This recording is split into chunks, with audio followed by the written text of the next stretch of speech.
All praise, glory, and honor is most certainly due to the Most High Elohim of the patriarchs Abraham, Isaac, and Jacob. And I want to say peace to each and every one of you in the name of His Son, Yahushua HaMashiach, who we know as Jesus the Christ.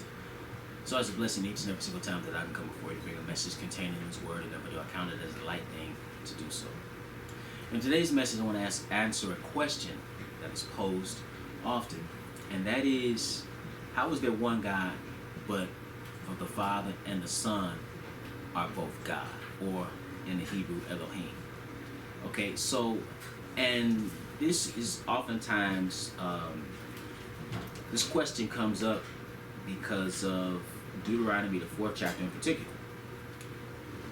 When we read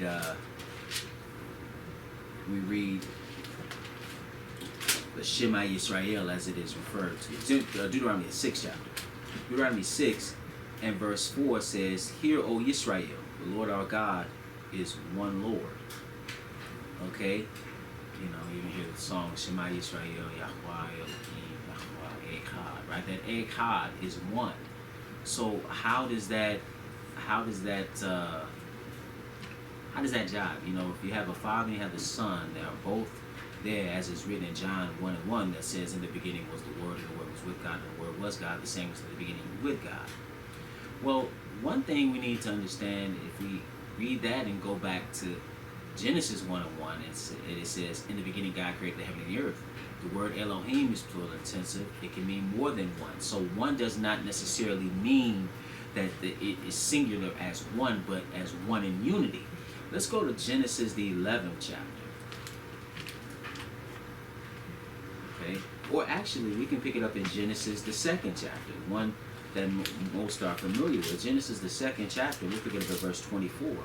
Genesis 2 and 24, it uses the same word, echad, here, where it says, "Therefore shall a man leave his father and his mother, and shall cleave unto his wife, and they shall be one flesh."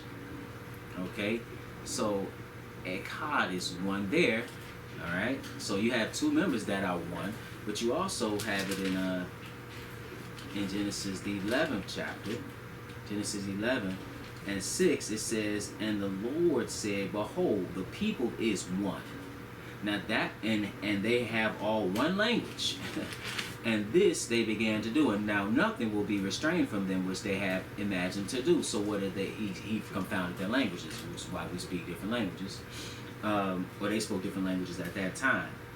Okay, so, but understand, how can all the people be one? There's a unity there. So the one, so you see it used in different ways. So like it could be singular, because you understand that you have two beings that have become one, and they become one through sexual intercourse. Right? He started off with one man, Adam. He separated the woman from Adam, brought forth from the rib, fashioned the woman, brought her to the man. So you have two. Now they become one through sexual intercourse within the confines of marriage.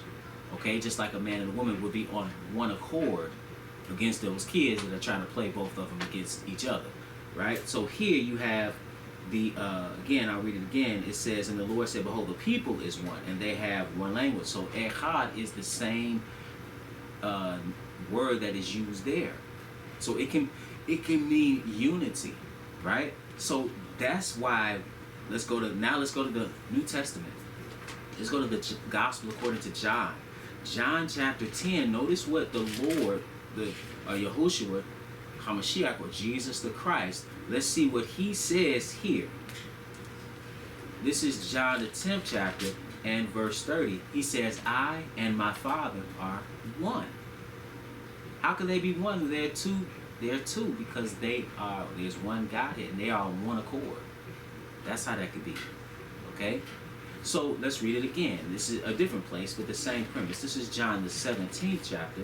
John 17 and verse 21. It says, or verse 20, he said, "Neither pray I for these alone, but for them also which shall believe on me through their word, that they all may be one, as thou, Father, art in me, and I in thee, that they also may be one in us, that the world may believe that thou hast sent me." So here you see again this idea of one among many. Okay? Just like there's one ecclesia, one church. Okay? So that's just something to keep in mind as we read. And something, a lot of times things can be confusing in the Bible. But I would say keep praying, keep meditating on His Word, and keep reading. With that, it's always my prayer that you will edify.